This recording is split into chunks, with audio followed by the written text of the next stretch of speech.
یہ اگلا سوال ہے، بعض ماڈرن سکالرز اور دانشوروں کی جانب سے اکثر قربانی کے دنوں میں سننے کو ملتا ہے کہ عید قرباں کے موقع پر بہت مہنگے مہنگے جانور ذبح کرنے سے بہتر ہے کہ انسان کسی غریب کی مالی مدد کر دے، اور بعض اوقات یہی سیم دلیل حج اور عمرہ کے خلاف بھی پیش کی جاتی ہے۔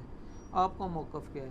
میرا موقف یہ ہے کہ ماڈرن سکالر جو ہے نا، ان کی مت ماری ہوئی ہے، شاعر اسلام تبدیل نہیں ہو سکتے۔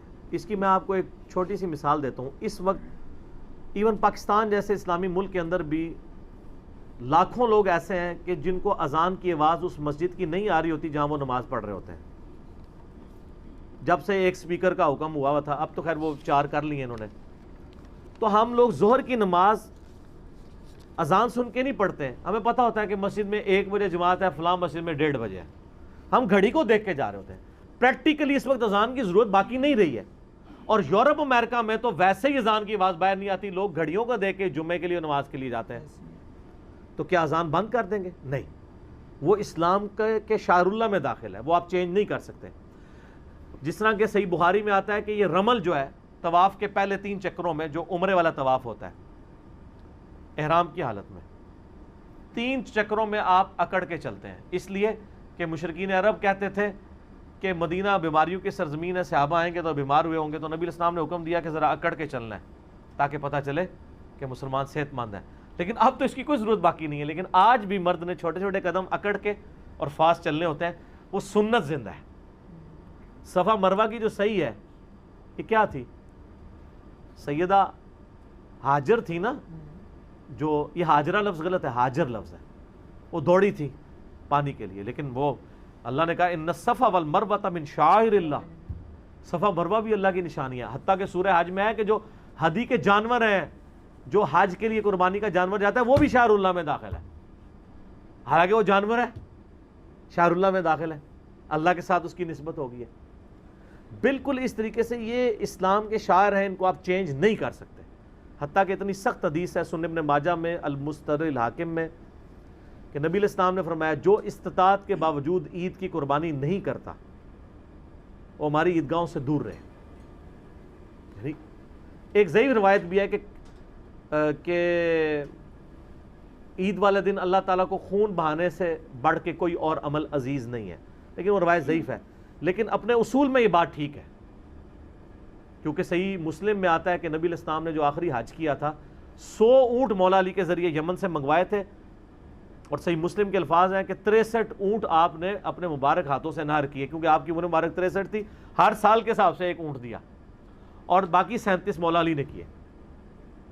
تو نبی علیہ السلام تو قربانی کا اتنا اہتمام کرتے تھے، آپ نے کسی نے نہیں آپ کو مشورہ دیا کہ سر 63 اونٹوں کی کیا ضرورت ہے، اور 1 اونٹ آج 2.5-3 لاکھ روپے کا، کروڑ روپے کا اونٹ آپ نے اس وقت جو ہے وہ قربان کر دیے۔ تو یہ شاعر کو آپ چینج نہیں کر سکتے۔ البتہ اس کا ایک پہلو درست ہے کہ ایک بندے نے ایک حج کیا بڑی مشکل سے پیسے جوڑ کے، بس ٹھیک ہے، وہ حج تمتع کر لے، ایک ہی سفر میں حج اور عمرہ جمع کر لے۔ اب پورا سال پیسے جوڑتے رہنا اور پھر عمرے پہ چلے جانا، پھر پیسے جوڑتے رہنا پھر عمرے پہ جانا، یہ ایک عام آدمی کو زیب نہیں دیتا۔ اگر کوئی امیر آدمی ہے اور وہ ہر سال عمرہ اور حج افورڈ کر سکتا ہے اور غریبوں پہ بھی خرچ کرتا ہے، وہ ضرور کرے۔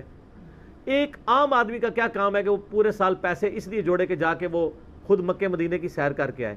اینڈ رزلٹ تو مجھے نیکیاں چاہیے نا۔ اگر آپ کو ہزاروں حج اور عمرے کے برابر نیکیاں فرض حج کو چھوڑ کے، اس کا تو برابر کوئی نہیں ہو سکتا۔ وہ تو بخاری مسلم میں حدیث ہے، اسلام کی بنیاد 5 چیزوں میں ہے، 5 چیزوں پہ۔ نمبر 1 کلمہ، نمبر 2 حج، نمبر 2 جو ہے وہ نماز، نمبر 3 زکوٰۃ، نمبر 4 جو ہے رمضان کے روزے، اور نمبر 5 حج۔ ایک حج تو فرض ہے، میں نفلی حج کی بات کر رہا ہوں، کوئی اس کو پکڑا نہ لے بعد میں۔ کیوں خام خواہ پیسے جوڑ رہا ہے اس کام کے لیے؟ وہ پیسے کسی غریب کے اوپر لگائے اگر اس نے فرض حج کر لیا ہوا ہے، اور اس سے زیادہ ثواب کما لے، کیونکہ اینڈ رزلٹ تو ثواب ہے نا۔ تو میں نے تو الحمدللہ یہی نیت کی ہے۔ میں جب 2014 میں عمرے کے لیے گیا تو میں نے اپنے وائف سے خانہ کعبہ میں وعدہ لیا تھا کہ اب ہم نے پوری زندگی حج عمرے کے لیے نہیں آنا۔ حج 2007 میں کر لیا تھا، عمرہ 2014 میں کر لیا، اور وہ بھی اس کی ضد تھی، میں تو 2014 میں نہیں جا رہا تھا۔ میں نے کہا ضرورت ہی نہیں ہے، فرض تو نہیں ہے، ہم کر چکے ہیں پہلے۔ اس سے بہتر مصرف موجود ہے۔ پیسے کا سب سے بہترین مصرف میں اپنے سب کانٹیننٹ میں سمجھتا ہوں، مدارس کو آپ ضرور دیں، لوگوں کی خدمت کریں. سب سے بہترین مصرف یہ ہے کہ آپ کسی غریب بچے کی تعلیم کا خرچہ اٹھائیں. ہمارے ملکوں میں پاورٹی سرکل سے, غربت کے اس دائرے سے باہر نکالنے والی ایک ہی چیز ہے اور وہ تعلیم ہے. کاروباری کا بچہ تو کاروباری بن جائے گا, ایک غریب آدمی کیسے بڑا کاروباری بن سکتا ہے؟ وہ ایک آدھی کوئی دانہ نکلتا ہے. لیکن تعلیم ایسی چیز ہے, 1000 بچوں کو آپ اچھی تعلیم دلوائیں, ان میں سے 900 بچے اس لیول پہ پہنچ جائیں گے کہ وہ اپنے خاندان کو پاورٹی سرکل سے نکال لیں. تعلیم ایسی چیز ہے. اور میں جانتا ہوں کئی بچے ایسے ہوتے ہیں ان کے ماں باپ اعلیٰ تعلیم افورڈ نہیں کر پاتے, وہ بچے مزدوری میں لگ جاتے ہیں حالانکہ وہ اپنی کلاس کے ٹاپرز ہوتے ہیں. ایسے بچوں کو تلاش کریں, ان کی فائنینشیل مدد کریں, کتابیں فیسوں کا ارینجمنٹ کریں, تو آپ ایک پورے کے پورے خاندان کو غربت کے سرکل سے باہر نکال لیں گے. تعلیم کے علاوہ کوئی ذریعہ نہیں. تو آپ یہ مصرف رکھیں, یہ بھی رکھیں. یہ جو ہر سال حج عمرے ہیں نا, یہ بھی میں اس کو کنڈیم کرتا ہوں, لیکن اگر کوئی اللہ کی راہ میں بھی لاکھوں لگاتا ہے اور وہ عمرہ بھی کرتا ہے تو اس کو بھی غلط نہیں کہنا چاہیے. یہ بھی ان علماء کا ایکسٹریمزم ہے کہ وہ کہتے ہیں نہیں جی وہ جو ایک عمرہ کر رہا ہے وہ بھی اللہ کی راہ میں ہی لگا دے. نہیں سر, وہ اللہ کی راہ میں آلریڈی بہت لگا رہا ہے تو اس کا دل ہے تو وہ پیدل میں.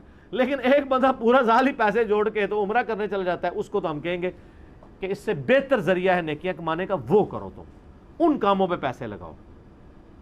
ہمارا ملک تو میں آپ کو بتاؤں چالی چیریٹی کے اوپر رہا ہے. یہ چیریٹی اگر نہ ہو نا, یہ ملک نہیں چل سکتا. پاکستانی سب سے زیادہ چیریٹی میں مال دینے والے ہیں, کیونکہ یہاں پہ جو لوگ, آپ کو پتہ ہے ہمارے شہروں میں تو یہی ہے, اب اسلام آباد میں چلو ریٹ تھوڑے زیادہ ہیں, باقی عام شہروں میں تو آپ کو 1500 2000 2500 3000 میں کپڑے دھونے والی آپ کو مل جاتی ہے پورے مہینے کے لیے, کہ وہ ہفتے میں 2 دن آ کے کپڑے دھو دے گی, برتن دھو دیتی ہے. اتنے سارے کام صفائیاں کر کے بھی 1500 2000. سر 30 دن ایک گھر کی صفائی کرنا اور 1500 2000 کچھ بھی نہیں ہے, لیکن وہ کر رہی ہوتی ہیں. کیوں کر رہی ہوتی ہیں؟ کہ ان کو پرکس مل رہے ہوتے ہیں ساتھ, سائڈ بینیفٹ.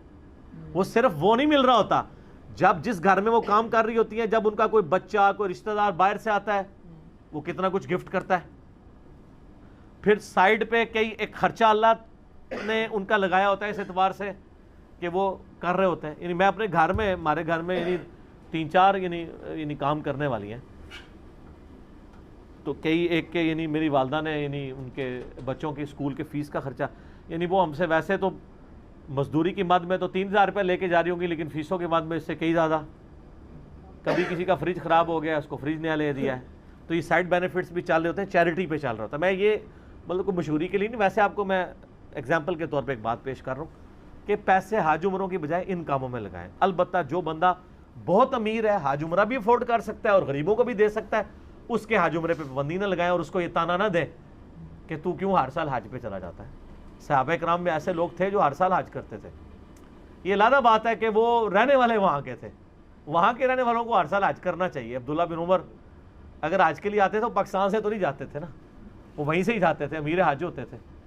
تو بعض لوگ ان کی مثالیں بھی دے رہے ہوتے ہیں, یعنی صحابہ تو صحابہ وہیں سے, یعنی اب اگر کعبہ ہوتا ادھر پاکستان کے اندر تو ہم بھی ہر سال کر لیتے, خرچے کو نہیں تھا ہوتا. یہ بتائیں نا کہ صحابہ کرام مطلب وہ 3-4 ملکوں سے آتے ہوں حج کرنے کے لیے. نہ سر, جو حجۃ الوداع پہ دوسرے ملکوں میں چلے گئے انہوں نے مڑ کے تو نہ قبر رسول کی زیارت کی ہے اور نہ خانہ کعبہ کی. یہ آپ ہی تڑپتے رہے ہیں. ان کو پتا تھا کہ نبی علیہ السلام کا مشن زیادہ ضروری ہے, اس مشن کے لیے ان کی قبریں, پھر کسی کی جا کے رشیا میں قبر بنی ہے, کسی کی افغانستان میں بنی ہے. آپ ویسے کہتے رہتے ہیں کہ ہم مدینہ شریف میں جا کے دفن ہوں, اچھی خواہش ہے, لیکن اس سے بڑی کاز یہ ہے کہ آپ نبی علیہ السلام کے مشن کے لیے محنت کریں. ٹھیک ہوگی جی.